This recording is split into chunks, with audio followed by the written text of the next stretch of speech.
सो well एक new debate start हो चुकी है, Thrag versus Gojo the honoured one himself. अब यहाँ पर डिबेट स्टार्ट हो चुकी है तो दो साइड्स बन चुकी हैं। एक साइड के लोग ये चीज़ बोलते हैं कि गोजो सातोरू की इन्फिनिटी को थ्रैग कभी बाईपास ही नहीं कर सकता, इस वजह से गोजो सातोरू जीतेगा। एंड जो दूसरी साइड है वो ये चीज़ बोलती है कि गोजो सातोरू स्पेस में सांस नहीं ले सकता, तो थ्रैग पूरे के पूरे प्लेनेट को डिस्ट्रॉय कर देगा एंड वो जीत जाएगा। तो सबसे पहले हम लोग ये चीज़ जान लेते हैं कि थ्रैग एक्चुअली में कितना ज़्यादा स्ट्रॉन्ग है। जब इनविंसिबल एंड ओलिवर ट्विंस के साथ फाइट कर रहे थे तो ये वाली एक्सप्लोजन हुआ था एंड इसको कैलकुलेट किया जाए तो ये मल्टी कॉन्टिनेंटल लेवल पर स्केल हो जाता है। वेल हम सबको ये चीज़ पता है कि जो थ्रैग है वो करंट इनविंसिबल से ज़्यादा स्ट्रॉन्ग है। तो हाँ, ये सारी चीज़ें उसके लिए स्केल करेंगी। तो जो थ्रैग होगा वो मल्टी कॉन्टिनेंटल लेवल पर तो स्केल होगा ही। अब उसके बाद मार्क के साथ इन दो बंदों ने मिलके एक प्लेनेट को डिस्ट्रॉय किया था। हाउएवर ये किसी के लिए स्केल होता नहीं है, लेकिन अगर तुम ये चीज़ मानो कि थ्रैग इनसे ज़्यादा स्ट्रॉन्ग करता है वो भी ये चीज़ कर सकता था, तो ये चीज़ थ्रैग को प्लेनेटरी लेवल बना देगी। बट यहाँ पर बात क्या है कि जो थ्रैग है उसने खुद ही ये चीज़ बोल के रखी है कि एक प्लेनेट को डिस्ट्रॉय करने के लिए 37 विल्टरमाइट्स लगते हैं। एंड आई नो यहाँ पर वो इंजर्ड थे, लेकिन स्टिल यार उनके पास इतना तो एपी होना चाहिए था कि वो प्लेनेट को डिस्ट्रॉय कर पाए। अगर वो एक्चुअली में प्लेनेटरी लेवल होते, इससे ऑटोमेटिकली उनका डीसी कम तो नहीं हो जाना चाहिए ना।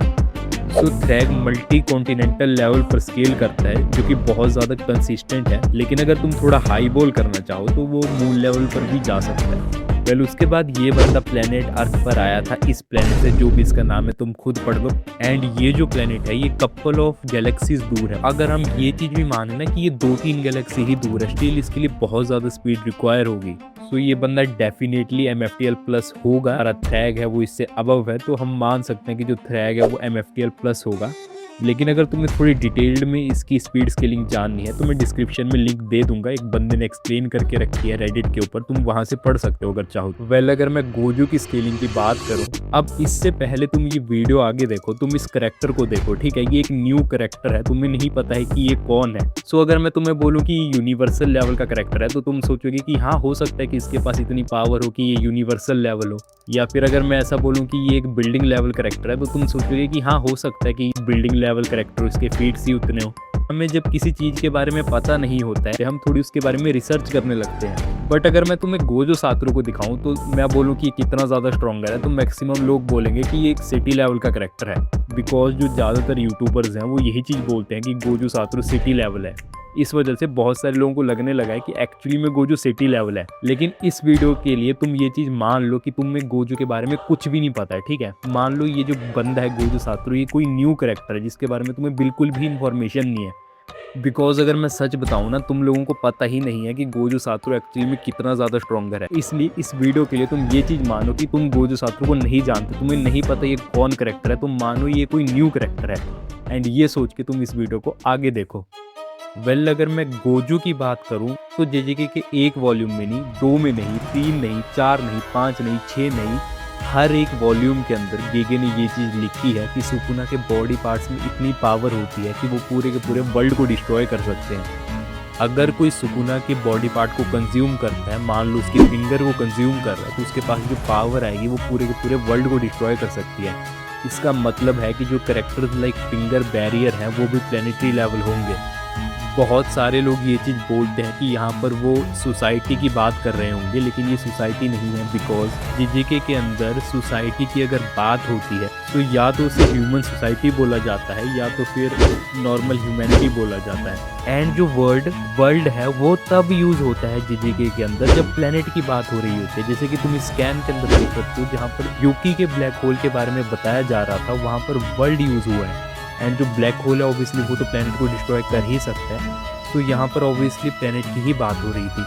सो जो ये वाला स्कैन था यहाँ पर भी ऑब्वियसली प्लेनेट की ही बात हो रही है, बिकॉज JJK के अंदर वर्ल्ड का जो मतलब होता है वो प्लेनेट ही होता है। अगर सोसाइटी की बात हो रही होती है तो जुजुत्सु सोसाइटी या फिर ह्यूमैनिटी बोला जाता है।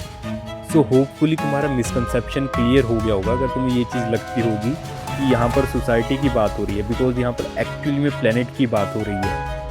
That means characters like finger barrier जिसने कंज्यूम की थी सुकुना की फिंगर वो प्लेनेटरी लेवल होगा। एंड बाय डिफ़ॉल्ट जो 1 फिंगर सुकुना होगा वो भी प्लेनेटरी लेवल होगा। अब गोजो सातोरू ने क्या किया था वन फिंगर सुकुना के साथ एपिसोड 1 के अंदर ही मुझे बताने की ज़रूरत नहीं है। वो बंदा फ्लेक्स मार रहा था वन फिंगर सुकुना के सामने। सो ऑब्वियसली जो हमारा गोजो सातोरू होगा वो तो डेफिनेटली प्लैनेटरी लेवल से ऊपर स्केल करेगा। वेल अगर तुम ये चीज़ भी मानते हो ना कि जो थ्रैग है वो प्लैनेटरी लेवल है, bro one finger Sukuna planetary level है, फिर भी बहुत गैप है इनके पावर के बीच में। एंड जो गोजो की स्पीड है वो भी ऑब्वियसली बहुत ज़्यादा है as compare to Thrag, because Gojo Satoru prison realm के अंदर मूव कर पाता है जहाँ पर टाइम पास नहीं करता है। अगर तुमने मेरी वीडियोस देख के रखी हैं तो तुम्हें इस बारे में पता ही होगा। प्रिजन रियलम के अंदर टाइम जैसी कोई चीज़ एग्जिस्ट नहीं करती है, मतलब जो गोजो सातोरू है वो टाइम से अनबाउंड है। तो गोजो सातोरू को तुम इन्फिनाइट से लेके इमेजरेबल स्पीड में कहीं भी स्केल कर सकते हो, कहीं पर भी कर लो। उसकी जो स्पीड है वो बहुत ज़्यादा है एज़ कम्पेयर टू थ्रैग।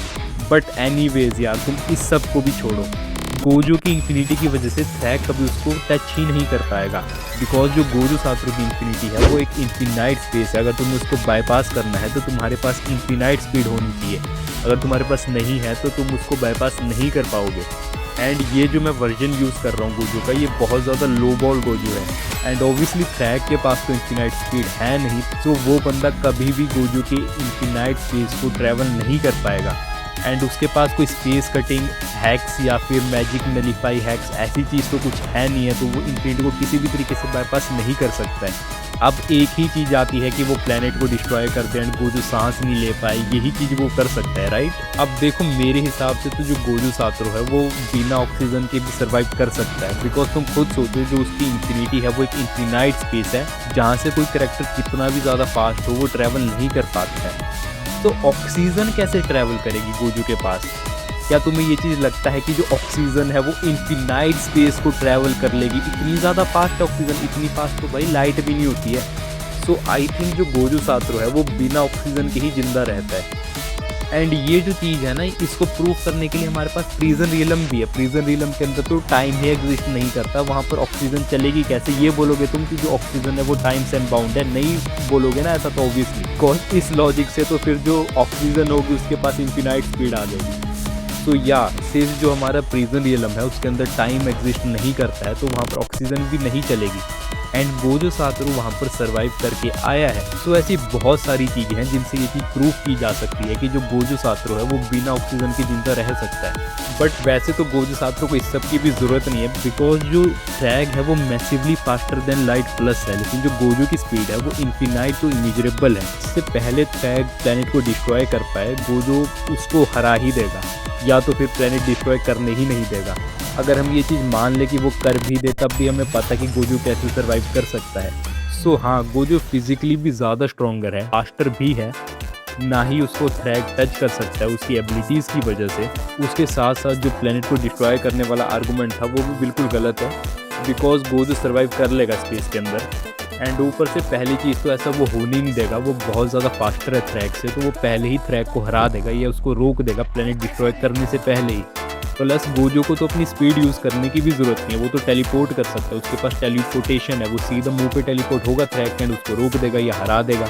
एंड अगर मैं सच बताऊँ ना तो गोजो को इतना सब करने की ज़रूरत भी नहीं है, उसको फाइट करने की ज़रूरत ही नहीं है। अब इस चीज़ के बाद ये वीडियो ख़त्म होने वाली है, वो बस अपने हाथ में एक साइन बनाएगा एंड बोलेगा domain expansion infinite void. Fight इस वर्ड के साथ ही ख़त्म हो जाएगी।